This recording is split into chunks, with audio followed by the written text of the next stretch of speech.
This is Trepp Wire Week in Review for week ending May 6, 2022. I'm Martha Kocher with Trepp, a data modeling and analytics firm for the CMBS commercial real estate and CLO markets. I'm with our experts, Manus Clancy, Senior Managing Director, and Lonnie Henry, Head of CRE and Advisory Services. This week, the Federal Reserve raised rates by a half point, the biggest single meeting increase in decades. In economic data, U.S. factory orders rose sharply in March. U.S. productivity dropped in Q1 as the economy shrank, driving up labor costs. And all eyes will be on the monthly jobs report tomorrow for more color on the labor market. Manus, it's been a wild ride this week with markets first rallying on the Fed's announcement, and that, of course, was wiped out a day later. What happened? Well, it's interesting that we saw so much volatility today after such a feel-good moment on Wednesday. For those that don't watch the Fed press conferences or read the minutes or kind of follow this in great detail, everybody had been expecting a 50 basis point rate hike, which is precisely what the Fed delivered. The indexes were largely unchanged heading into the 2 p.m. announcement, and then they rallied very sharply thereafter, mostly on the fact that Fed Chair Powell said that 75 basis point rate hikes in the future were not on the table. And I think people thought that that was a somewhat dovish sign. There was an element of relief. In addition, the Fed announced that it would not be reducing its balance sheet immediately. It wouldn't start that for another month or two. And the size of the monthly reductions would be smaller than what some analysts had been predicting. So as a whole, all of those things gave the announcement somewhat of a dovish tone. And what we saw was a 1,000-point rally in the Dow at that point, and the NASDAQ spiking, 3%, something like that. So we came out of Wednesday feeling pretty good. And then on Thursday, we got that really, really dismal productivity number, the lowest number since the Harry Truman presidency, 1947. And while I haven't seen a lot of research yet on why the reaction was so negative, I can speculate that people are looking at this and saying, this is more inflationary, right? That they're saying that if workers are less productive, you're going to need more workers to get the same amount of goods and services out of your companies, and that's going to drive up costs. It's going to make the labor supply even tighter. It's going to make wage competition even fiercer, and everything on the expense line will go up. Certainly, Treasury yields reacted as though that were the case. We saw the 10-year reach a multi-year high today. It got as high as 310. I think it was closing at about 305, give or take. We're recording this at 4 o'clock on Thursday, May 5th. So we're kind of watching the markets as they close up right now. That was, I think, a 13 basis point jump day over day, but I think at one point in the day, the 10-year was up almost 20 basis points, and the 2-year was up 9 basis points. So it's back above 270 again. So in general, a really dismal day for the markets. The Dow ended down about 1,100 points. The NASDAQ was off more than 5%. And at one point, the Dow was down about 1,400 points. So normally we look to the jobs report for adding volatility. I can't imagine a more volatile time than we've seen the last 48 hours. Yeah, we're in week to week, day to day, hour to hour business. It seems like if you looked at Bloomberg or CNBC today, at any given point in time, the market maybe looked a little bit different across certain sectors. So it was interesting with Powell yesterday. We're starting to hear, terms now like engineering a soft landing, where basically they raise rates enough to keep the economy from overheating, but not so much that it triggers a recession. And you have people debating if that's even possible. I think Powell had said, in the past that history stacks against the odds of actually achieving that, but he references 1965, 1984, and 1994 as 3 examples where the Fed, raised rates without a significant downturn in the market or the economy. So he's kind of, straddling the fence or walking the wire, as you might say. I guess just to hit on a couple of other things, you mentioned, worker productivity. Manus and Martha fell 7.5% in the first quarter, the fastest decline since 47. At the same time, labor costs, as measured against productivity, soared almost 12%. So bringing the increase over the past 4 quarters to about 7.2%, which is the fastest rise in about 40 years. So to your point, Manus, if you take both of those together, the numbers really underline the inflation surge in the US, which has seen prices rise at the fastest level in more than 40 years. I can probably reference 10 or 20 different people that I saw on Twitter the last 2 days that are talking about going out for lunch, a couple of people grabbing 2 or 3 cheap tacos and a drink, and it's like $60. And I know for myself, I mean, you fill up a car with gas, it's $100. Take the kids to grab something through the drive-through, it's $30. It used to be $17. I think I spent $65 at Chick-fil-A this last Saturday. I don't even know if the bank allowed that to go through because they thought it was something suspicious, but that's just kind of the times that we're living in now. Lonnie trying to launder money through fast food chicken, right? That would be something quite interesting. You know, the wake-up call for me was my wife and I went to Wendy's, and we each got, you know, the number one or whatever it is, the single with cheese, which is their most basic meal. 2 of them, $16. And if I were on The Price is Right and somebody had like wheeled out 2 Wendy's things and I had to guess the price for, you know, Drew Carey, you know, I would have said like, I don't know, $7.99, right? I would have been off by a factor of 100% or 50% if you take 16 as your denominator. But yeah, that was a real wake-up call for me. You know, going back to your point, Lonnie, about Fed Chair Powell, he has to talk positively, right? He has to tell the markets that he has this under control and he is going to engineer a soft landing. And to your point, he picked 3 points in time where that was done. My rebuttal to that would be that we've never had a situation where both food and energy are under such threat because of war in Eastern Europe. And that is a wild card that we just cannot really handicap at this point. We don't know how that's going to play out. And until we do, I think it's really anybody's guess as to where commodity prices go, where food prices go, and where ultimately the inflation number peaks. I had one more thing I was going to comment on the soft landing. If you saw Jamie Dimon interviewed this week, he commented on that. And although he's in support of the Fed moves, he said he only sees a 1 in 3 chance of a soft landing. And there's an equal chance that there'll be a soft recession or a hard one. So I'm not sure how you game that. I think the consensus now, Dimon is one of many that are now saying that the odds are 2 and 3 or 3 and 4 that we're going to have a recession. The tenor is decidedly bearish. You know, every day we have one of these market pops where rates come down and the stock market goes up. It seems to last one session followed by 3 or 4 sessions of rockiness, if not sell-offs. And, you know, I think that the tone, and we're going to talk about this a little bit later as it pertains to tech stocks, has just really turned negative.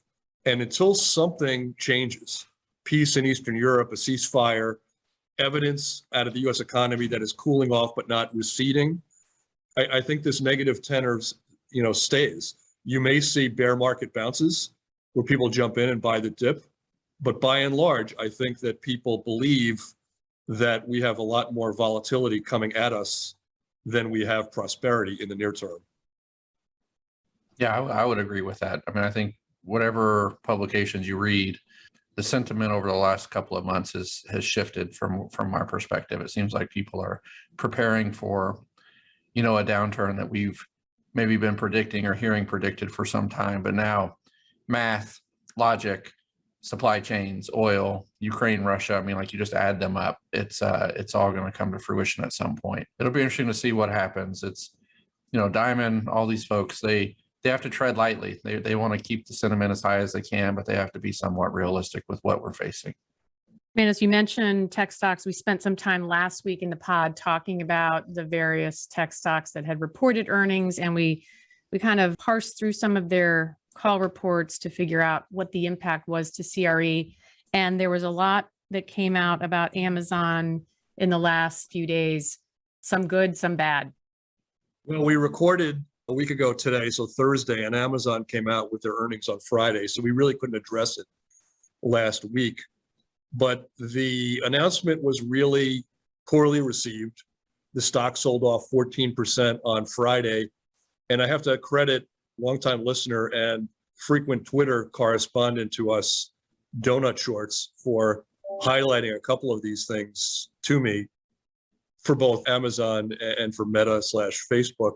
On the Amazon front, the real shocking thing was they came out and said they were over warehoused. That I think the quote was something to the effect that they had added 25 years worth of warehouse/distribution capability in the last 2 years. Or put another way, they put as much capability out or obtained as much square footage in the last 2 years as they had in their first 25 years. And they made an admission that they were over warehoused at this point and that they were going to have to address this. And we speculated in Trepp Wire that, and it really is speculation, we don't know whether or not this will be a market top for industrial warehouse distribution or not. When you have the biggest player in the block, the guy who's been paying premium prices, buying things up hand over fist on spec, on properties that were built on spec, and just devouring the market, when they say it's time to tap the brakes, you have to wonder, what happens to the rest of that market. Lonnie, why don't you weigh in? You're closer to the ground than I am on warehouse. I think Amazon's very interesting. I've given probably 10 or 15 presentations over the last few months where I've raised the question with Amazon. I feel like the marketplace is going to have a rough time with Amazon into the future. And we're starting to see that with some of the comments they made here of being over warehoused. So let's just walk through this. We're seeing this play out in real time with big box retail, where you have anchor stores on malls that have gone dark. There's no direct viable secondary use for those as they're currently set up with the other tenants in place, et cetera, et cetera. Now let's look at Amazon. They've procured or built, build to suit a lot of buildings across the US. They have really large land to building ratios. So they have what we would call surplus land, which is not excess land. So there's not necessarily enough excess land to parcel that off and sell that as some other use, but it's more than what a typical user would need in a warehouse type of environment. They're really heavy on the truck usage in those parking lots and spaces. And then they have buildings that on the inside are huge logistics distribution networks that are proprietary to Amazon. So let's just say Amazon comes in, signs a 20-year lease or a 10-year lease at above market terms.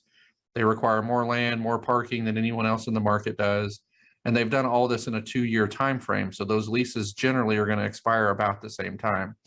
So while the property owners have had the upper hand with Amazon over the last couple of years of being able to determine rents, basically get whatever they want from Amazon because they needed the space, those tables potentially can turn when those initial leases start to roll, because now Amazon has the upper hand, because if they don't need the space, they can walk away and the property owner is going to be left with a property that's tired, potentially incur a ton of cost to try to re-tenant it to someone.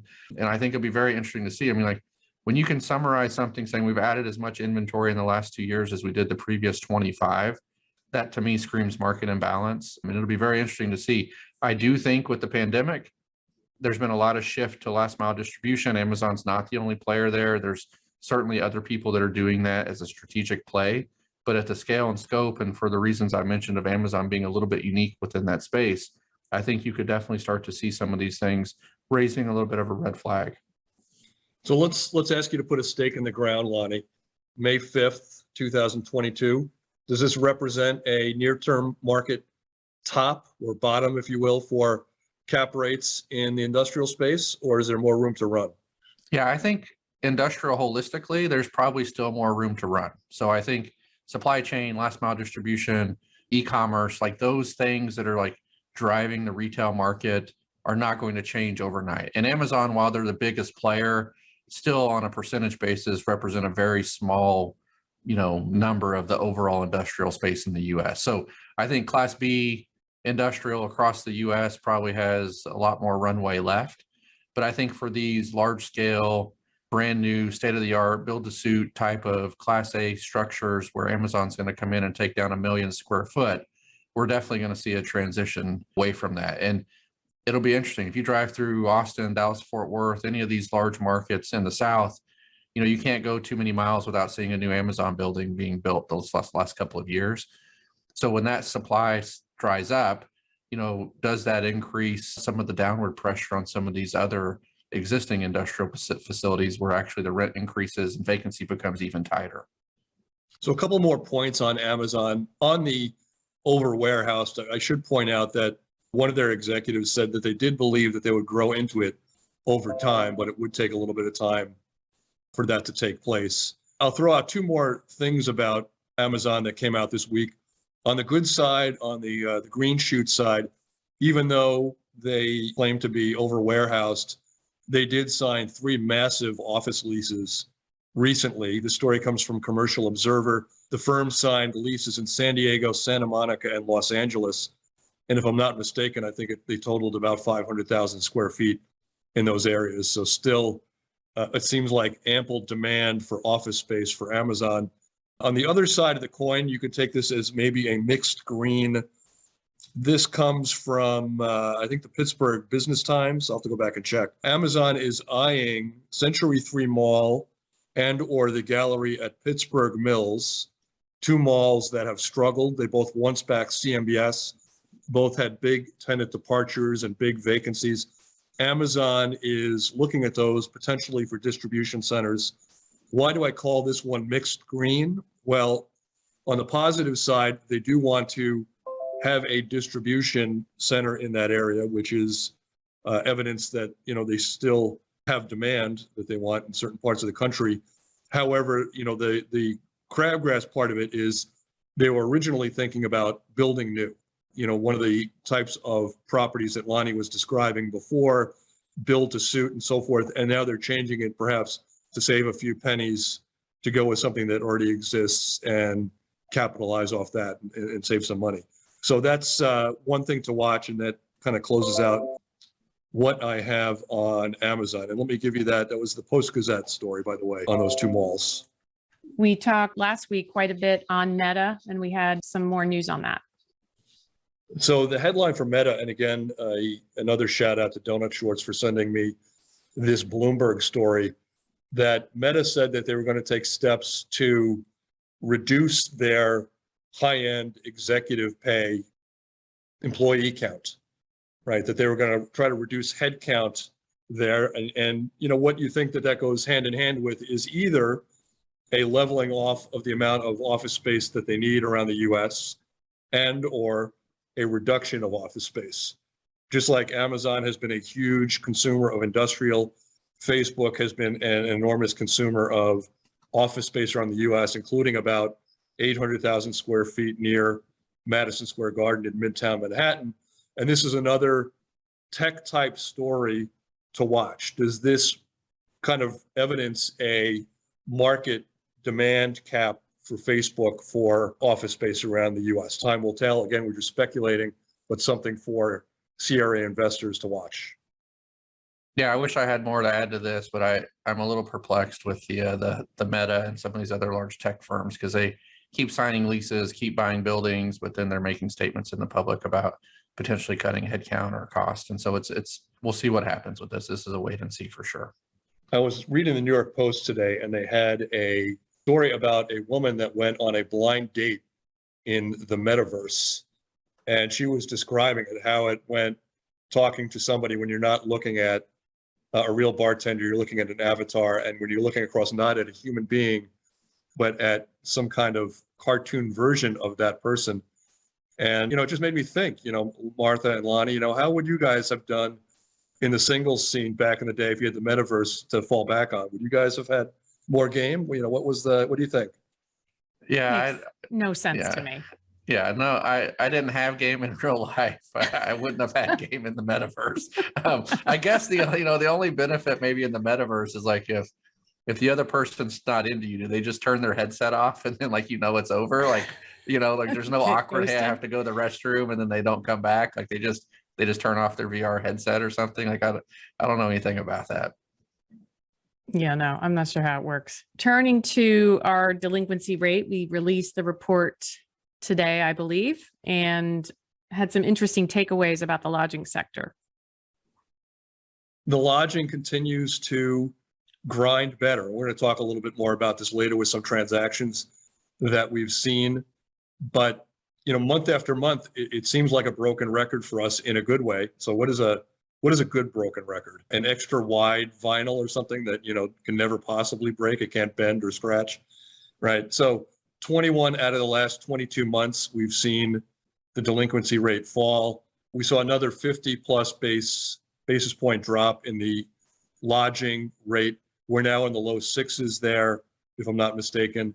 25% of what it was at its peak when it was 25 points. It is now in the sixes. And every month that continues to improve.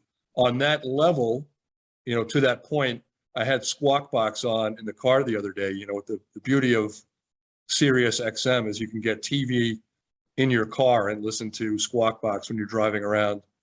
And old friend Seema Moody, who has been a user of Trepp data in the past, interviewed the CEO of Marriott. And I have to say, he sounded ebullient. Is that the word?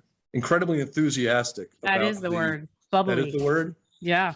I always like get a little nervous when I throw a new word out there that, I haven't tried before. I'm glad that worked. But, he was so effusive. There's another one, effusive in his tone of what he saw for the market. Really, he singled out all segments, extended stay, leisure, business as all improving. On leisure and extended stay, he said that they are seeing bookings, RevPAR, occupancy that is substantially above 2019 levels. Leisure is going through the roof. And even in the one segment where he wasn't extraordinarily effusive in the business sector, he said even there we're starting to see things improve. So, his enthusiasm kind of mirrored what we're seeing in the data, that things are improving, loans are curing, people are traveling. And as long as higher gas prices, the wealth effect, inflation doesn't really pull the rug out of that segment, I think that we'll see this continue for months to come, that 6% will over time become 4% and back to 3%, maybe by the end of the year. Yeah, it's interesting. And apologies for not being able to jump right in. I was Googling a couple of those words, but I realized I'm not good enough at spelling to even find them on the Google. So, but as it pertains to the lodging sector, I can just say anecdotally, I'm on a lot of demos and client calls, showcasing our products and platforms every day. And I've noticed, just as a user of our tool, the lodging asset class, you look at the financials, you look at occupancies pretty much across the US.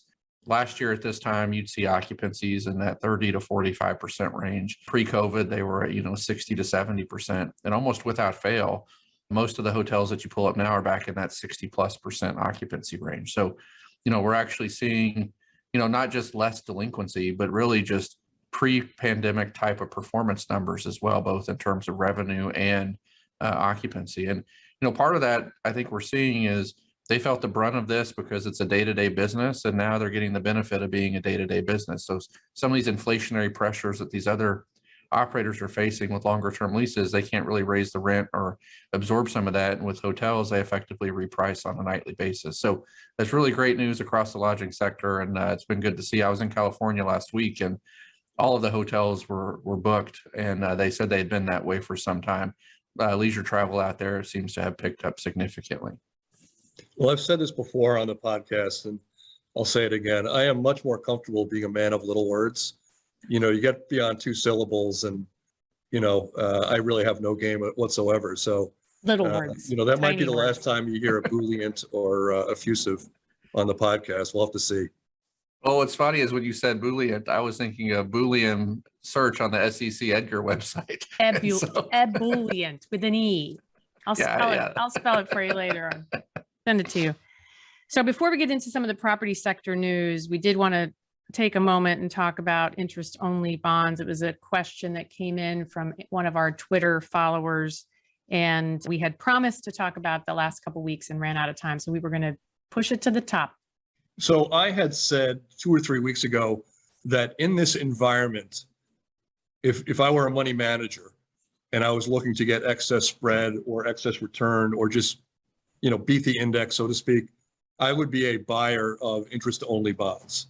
And the thesis was that, or my thesis was that because rates are higher, people will have trouble refinancing, and you will see extend and pretend move from not just the mall space where we've seen it in spades for the last 2 or 3 years, really, to other segments, right?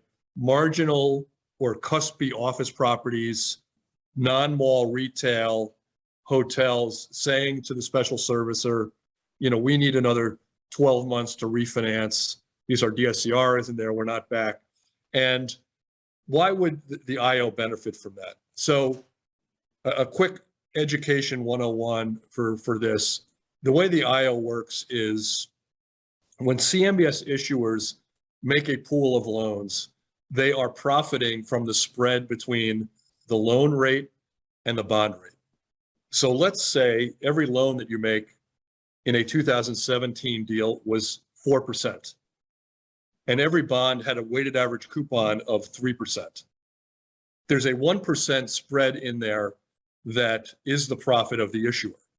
And in theory, they could take that profit over the next 10 years that a bond takes place. They could take that in monthly bites for the next 120. Two things stand in the way of the issuer doing that. One is REMIC rules prevent you from holding on to these assets and treating them as a securitization. If you were to hold on to these, you'd have to keep them as liability on your books in the CMBS market. But number two is the issuers want to profit immediately, and they try to sell this excess spread as an IO bond. When you buy this IO bond, you say, I'm taking that spread for the next 120 months, and that's where I'm getting my income. The worst thing that happens for an IO bond is losses, and these loans get taken out of the pool very quickly, and you lose that spread. Nirvana is that all the loans, not only do they not pay off at their maturity, but they extend 12 months, 24 months, 5 years, and you get extra spread for much longer than you were anticipating. And that's why, I was favoring an IO bond. But as one of our listeners pointed out, that only plays true if you're buying an IO bond that only has a couple of years left. If you're trying to make this bet on an IO bond that was issued in 2021, and you're expecting extensions to happen in 2031, that's an awful long time to know what the horizon is going to look like. And the point is very well taken. If I'm buying IO bonds with that extension trade in mind, I'm looking at 2017, 18, 16, and that's exactly what this Twitter follower reached out to say. And I can't remember the name. Martha, do you remember the name off the top of your head? Private Eye Cap. Private Eye Capital. That's exactly right. And that person also pointed out that IOs are not the easiest thing to source.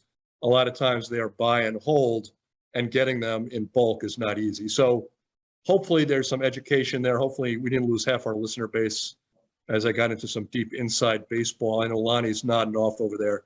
He was so disinterested, he started opening up a dictionary. He's on the B's right now. Yeah, I was looking at my next semester syllabus thinking when I could slot Manis in as a guest speaker to bring him in and talk about this to my course. So there you go.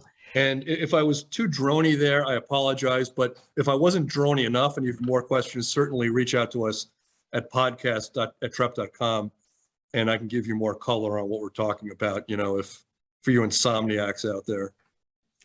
So we have a couple of property sectors that we're going to talk about. We're going to start with office, and a lot of office news. I saw this week that David Solomon from Goldman was talking about his own office occupancy and attendance, in-person attendance. And they said that it's approximately somewhere in the 50 to 60% range, down from roughly 80%. And I recall in the story that I think was on CNBC this week, he said it's probably going to take a few years for that to get back up to that level. So Goldman, who's been very bullish in favor of in-office presence, basically acknowledging it's going to take some time to get to pre-pandemic levels. So I'm curious, Martha, I didn't see that segment. Was the 80% pre-pandemic? Is that what you got out of this? Yeah. And we're at 50%? Yeah. I think it's consistent to what both the Castle Systems data shows, which has been that 40% or less level in their 10-city index. And it's also consistent with what you and I and Lonnie and Darren and Joe before them have said, right? That this is going to take years to kind of get back to normal. And I think the anecdotal data, and we'll get into that a little bit, has been heavily tilted towards firms taking less space. And we'll talk about that a little bit more. But it does seem that we've seen more than a handful of stories over the last 3 months of firms taking, half or even less space in a renewal than they had before. Yeah, I thought this week also Airbnb, which had its earnings call, also said that forevermore their employees can work from wherever. Yeah, what was interesting about that is I saw after they made that announcement, I think they had 800,000 hits on their careers page.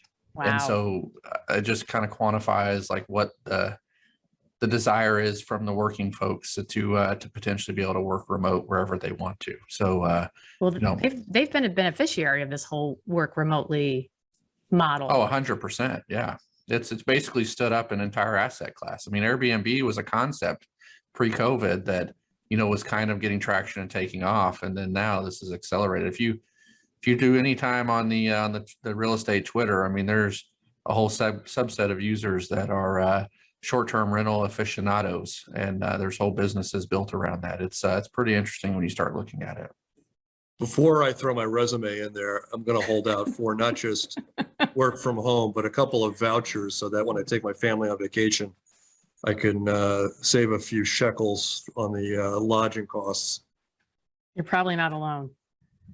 All right, let's dig into some of the stories we saw this week on Office. So we'll start with some that are kind of consistent with what we were just talking about. In Minneapolis, and the consistency being the downsizing, in Minneapolis, this is a story from Kelly Boucher, I hope I'm pronouncing that correctly, of the Minneapolis St. Paul Business Journal. Voya Financial in that city is moving across the street. They're at 20 Washington right now. They're moving to the Mark, which used to be known as the Marquette office building. In the process, they're downsizing from 150K to 37K. So, whatever that is, 25%, give or take, of what they have right now. It's a substantial reduction in space. In New York, Tiffany, who has their offices in the Flatiron district, they are downsizing from about 400,000 square feet to under 300,000 square feet. They are at 200 Fifth Avenue in New York. They've extended to 2036, which is a great sign. And chances are, even in their downsizing, the fact that they signed a new lease probably means they're spending close to what they were spending on the 400,000 square feet. But it is of a piece of people or firms that are looking to reduce their footprint. In the Philadelphia area, this comes from Natalie Kostelny of the Philadelphia Business Journal. She's one of probably 5 to 10 Biz Journal writers that I watch and read all the time. She really has her finger on the pulse of the Philly market.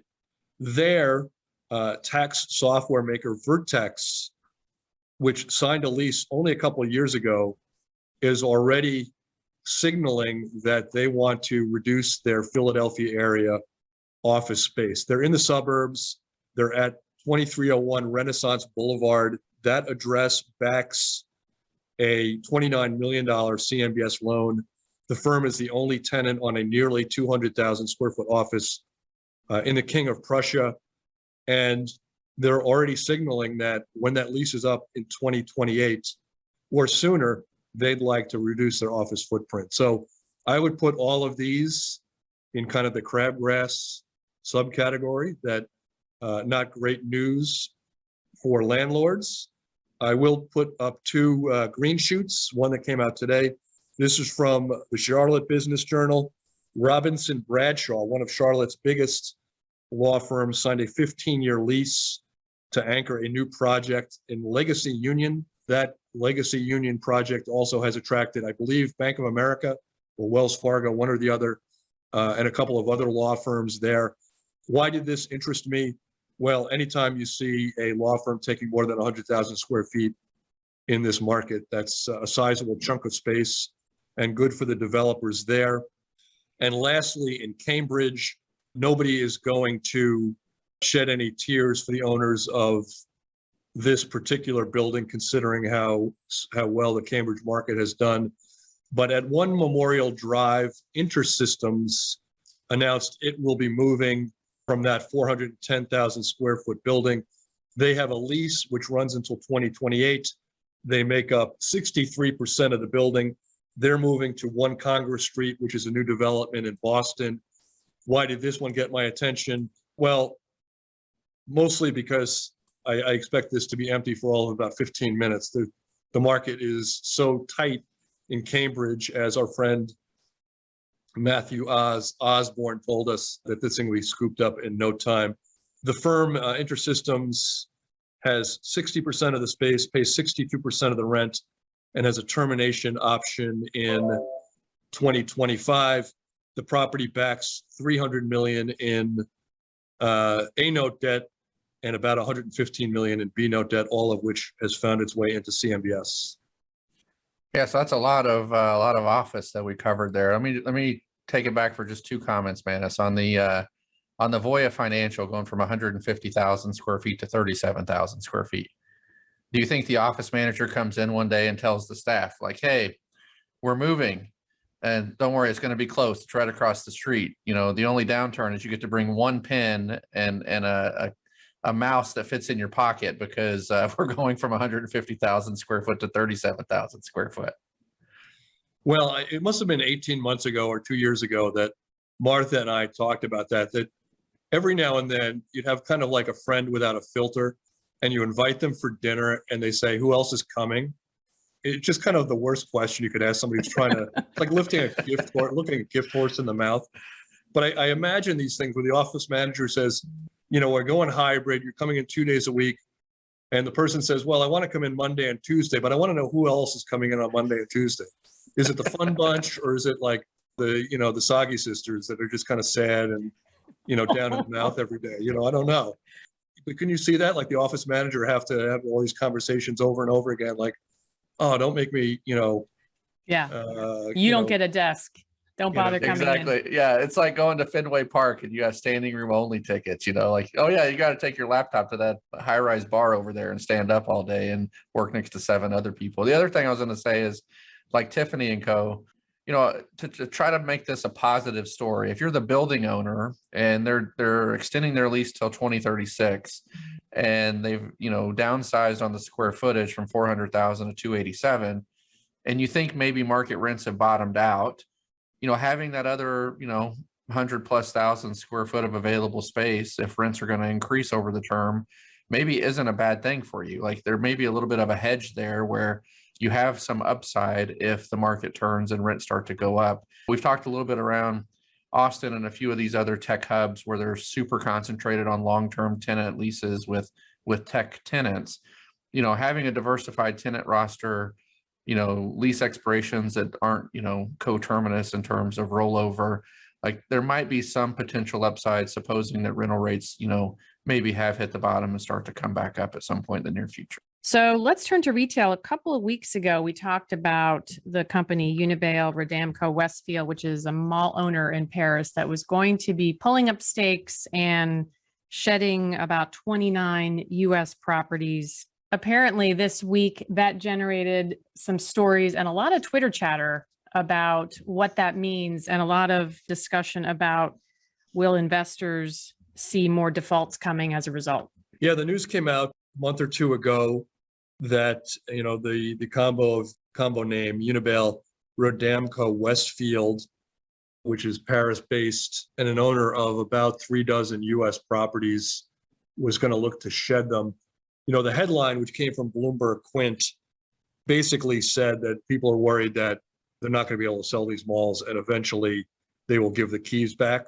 We've certainly seen a few mall loans backed by Westfield properties already go down that path, where Westfield has already said, we're giving back the keys. Some have seen the valuations be cut substantially. I think most of these properties at this point are still working through the foreclosure. They haven't become deed in lieu yet, but they're kind of dead loan walking at this point. And Leah Overby, who we've worked with many times over the years at various research shops, was saying that, there's a heightened possibility that Westfield just says, we're done here. We've tried to sell these things. There's no remaining equity, and we're going to give them all back. And that leads to more CMBS defaults. I believe our research team built a page on our website that allows you to see the list of all CMBS loans backed by Westfield malls. And you could see, and the big threats for this happening are, one, going back to our IO discussion, is that if they throw back the keys and losses, resolutions, et cetera, take place very quickly, you lose that interest-only income. Early pay AAA classes get their money back quickly. If they're premium bonds, you lose the value of that premium. And if they're sold at big losses, you see subordination in CMBS deals erode from the bottom up. And while we don't know what's going to happen with these, I think the points made in the Bloomberg Quint article and by Leah are really spot on, and that these things could erode just like you've seen with CBL assets, Washington Prime, and others over the last couple of years. Yeah, I think it's interesting. This is nothing new in this sector. I wonder if maybe because it's Unibel, Rodamco, Westfield, and people just like the challenge of having to say that this gets to the top of the page. It's interesting. It's kind of like Manus when you're at a basketball game and the clock's expiring and the one team's up by 20, and the person with the ball doesn't want to be holding the ball. The turnover is looming, that the shot clock's about to expire and there's still 6 seconds left on the clock. So they try to pass it to their teammate so they get the turnover. It's kind of like this here. They may toss the keys back and the servicer doesn't want it either. I mean, this is like extend and pretend, but nobody wants to pretend anymore. I mean, there was an analyst from Green Street that actually said it's maybe less likely to face severe, downturn, because at this point, the valuations were still higher than the amount of the debt. But I think we've seen this story play out. It's interesting. When we talked about this a few weeks ago, I think they had positioned this as the mall owner thinking they're going to take a 30% haircut on the sales price on these assets. And it's pretty quick that the analyst and others in the market have said, no, it won't be a 30% haircut. In fact, you might not be able to get rid of them. So more to come on this as they start to transact, or maybe not transact. So Lonnie, if I didn't get a turnover, I might never get in the scorebook. So a guy like me, I'm holding on to the ball at the end during garbage time just to make sure that my name appears in the local newspaper box score. Going back to the Westfield story, the one shining, or I guess the silver lining, if you will, with the story is that they do own malls in really nice locations. And what we've seen in San Diego, in the Bay Area, and in other places is sometimes those malls do hold on to their value because they have an alternative use. I'm not sure there's a natural buyer for their malls as malls. And I think I'm probably paraphrasing something Leah said in that article. I think I kind of recall her being quoted as that. But I do think that there's a possibility somebody comes in there and pays a decent amount of this. We did see this in Cutler Bay, Florida, one of the stories in our retail segment. We had a trading alert about this, that the Southland Mall in Cutler Bay was sold to Electra America and BH Group for $103 million. The property backed a $65 million REO asset that was part of a 2014 CMBS deal. That loan should now be paid off in full, a pleasant surprise. The owners there are planning to repurpose it from mall. The new buyers are planning to renovate the property and convert it to residential. And, that could be what happens in Westfield, that we see that repurposed as kind of a lifestyle property. Yeah, I think there's actually more viable uses for those types of properties to be repurposed for residential than even some of these office properties that we've seen, no longer viable as office. I had a couple of other retail highlights here. Bass Pro Shops announced they're opening 140,000 square foot Superstore in Irvine, California. This is in the Alton Marketplace. Franklin Street arranged a 20,388 square foot lease with Burlington at Cummingtown Center, 311,000 square foot shopping center, about 35 miles north of Atlanta. And it looks like there's a Texas-based home decor retailer that's starting to feel at home in the Bronx. A little play on words here. At Home, the retailer, has signed a lease for 135,000 square foot at Prestige Properties Development, Bay Plaza Shopping Center. That was Welco Realty announced. Home Decor store will fill a space vacated by Kmart, which closed nearly all of its stores, since its bankruptcy filing 2018, and that came from The Real Deal. One more retail story that we saw, which was kind of more, spice of life type thing. The retailer Hy-Vee, which has 93,000 employees, asked 500 employees, white collar employees, to they'd be either laid off or they'd be asked to take a retail job, which meant going to one of their Hy-Vee stores and, kind of work in the aisles. And it made me think, Lonnie, like if Trepp came to you and said, we loved you as an advisor, but we're over advisored now, we're kind of over white collared. You could do anything else you want. What would you opt for? What would it be? How about you, Martha? We'll give both of you guys a chance to weigh in. Ooh, I think, can I be office manager? That seems like a good job. Front desk. Can I be the front desk person? Yeah, that's what I was thinking. I would probably want to be someone that like greets everyone that comes in. Like I would be the guy that like smiles and says, "Hey, welcome," hands out some bottle of water. Yeah, the greeter guy at Trepp. If there's ever a need, I'm ready. And overtrained. At least I'd be smiling. That's true. Lonnie is always smiling. Manna, since you mentioned earlier with Marriott, let me just give you a quote from their CEO. It says, "Strong leisure demand and luxury outperforms. We think the summer is going to be gangbusters for travel and demand." That lines up with the delinquency numbers we saw on some of the stuff that we talked about earlier. So let's give a couple of transactions here. So Sunstone Hotel Investors has entered into a definitive agreement with an affiliate of Hyatt Hotels Corp. to acquire the 339-room Confidant Miami Beach for $232 million or $684,000 per key. This hotel is located on 1.5 acres of fee simple oceanfront land in Miami Beach. Following the acquisition, the REIT's planning a $60 million repositioning of the property and will rebrand it as Andaz Miami Beach. That's a Globe Street article. And then we had a trading alert for Hyatt Hotels behind the defaulted 2018 CMBS loan that has finally sold off. So according to Triangle Business Journal, the Hyatt Place North Raleigh Midtown Hotel has been acquired by Magma Equities for $18 million. This news means a resolution should be coming for the 2018 CMBS loan that has not seen a payment in almost 2 years. Subject collateral is 127 key hotel located at 1105 Navajo Drive in Raleigh. Property was built in 99. It was renovated in 2016, and it backed a $9.47 million Hyatt Place Raleigh Midtown loan, which makes up about 0.75% of the bank 2018-BN14 deal. Last payment on this loan was made in May of 2020. All things considered with fees and expenses, the loan has a total outstanding balance of $10.9 million. And the article notes that the buyer has plans to convert this into apartment units. So again, we've seen several stories in Florida and a few others that we've talked about over the last couple of weeks where hotels are being converted to multifamily. So here's another one out of Raleigh where we're seeing that. Looks like debt service on this property was at 0.41 as of September of 21, and occupancy was 43%. So clearly no longer viable as a hotel, and the market's demanded that they convert this into something with a little bit higher and best use. No single data point, dictates a trend, but I think at its trough, this property was worth 12 million. And now it's selling for 18 million, so a 50% bounce off the lowest value we saw from the appraisers. These properties get reappraised as they get distressed. And, I don't think that every hotel in the US is 50% higher than where it was at its trough, certainly not in New York or Chicago.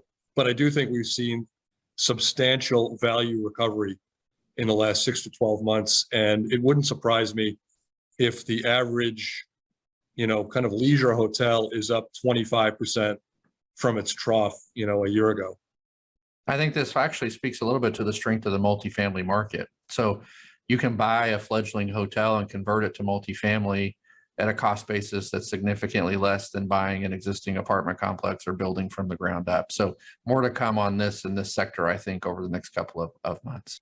So let's turn to shout outs. We had a few and some were pretty meaty. Michael M. sent us some crabgrass about Greenbrier Mall in the Chesapeake, Virginia area, which is in foreclosure. Yeah, that's been out there a long time. It backs a 2006 CMBS deal. It's a Lehman UBS deal. As we know, Lehman has been around for a long time. So it just goes to show just how long this transaction has been out there. And it is of a piece with several other malls that were in the news this week, including several old Starwood malls that are in the process of being auctioned off. I think that the sales were slated to close this week and should provide decent data points for what distressed malls sell for.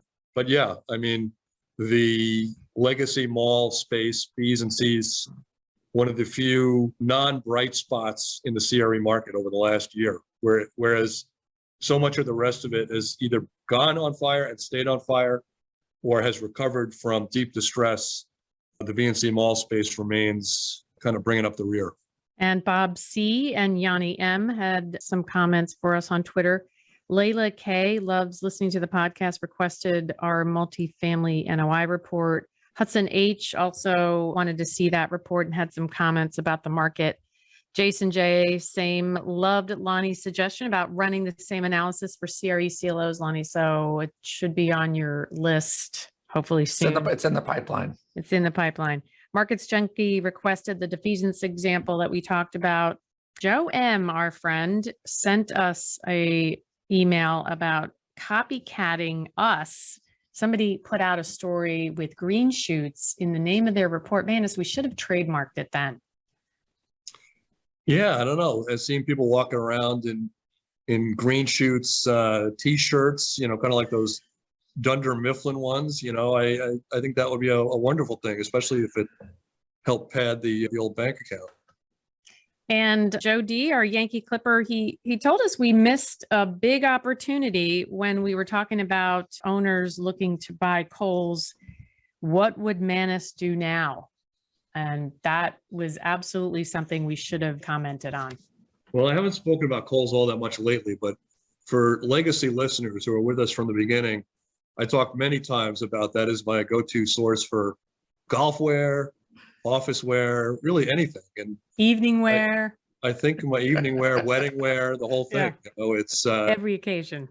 Yeah, I think my wife is hoping that, the newest rendition of me will trade up to maybe like Dillard's or Nordstrom's and not trade down to Dollar General. And Lucius C. sent us a story that was in the Wall Street Journal about how Austin had lured the most workers back to offices. And I think Austin has some of the highest occupancy of office workers at about 60%.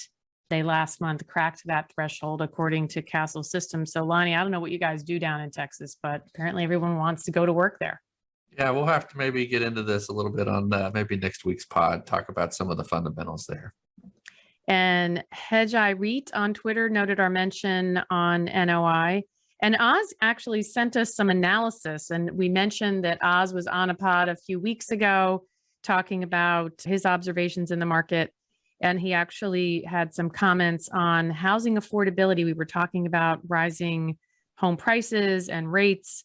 And he gave us a comparison that made a breakdown of what the cost would be based on various rate changes and down payments, et cetera. So really helpful.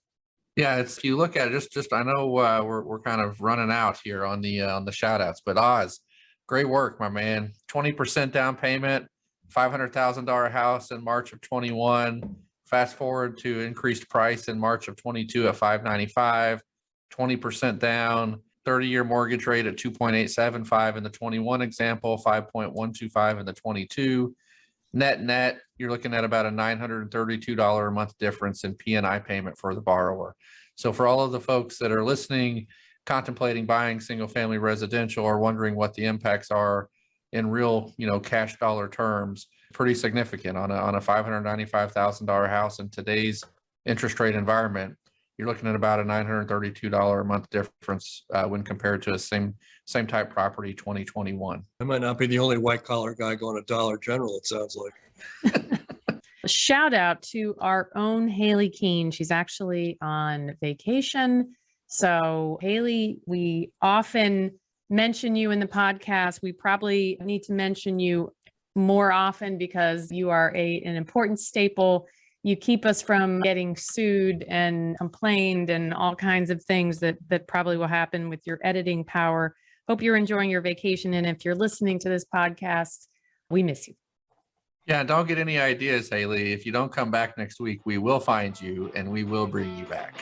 And with that, we'll close. Thanks to our producers today, Riley Cox and Julia Selman. Join us next week as we look at what's happened during the week and how it may be impacting you. If you have a question or a comment or some analysis that you want to send us, email it to podcast@trepp.com and subscribe to the podcast with your favorite provider.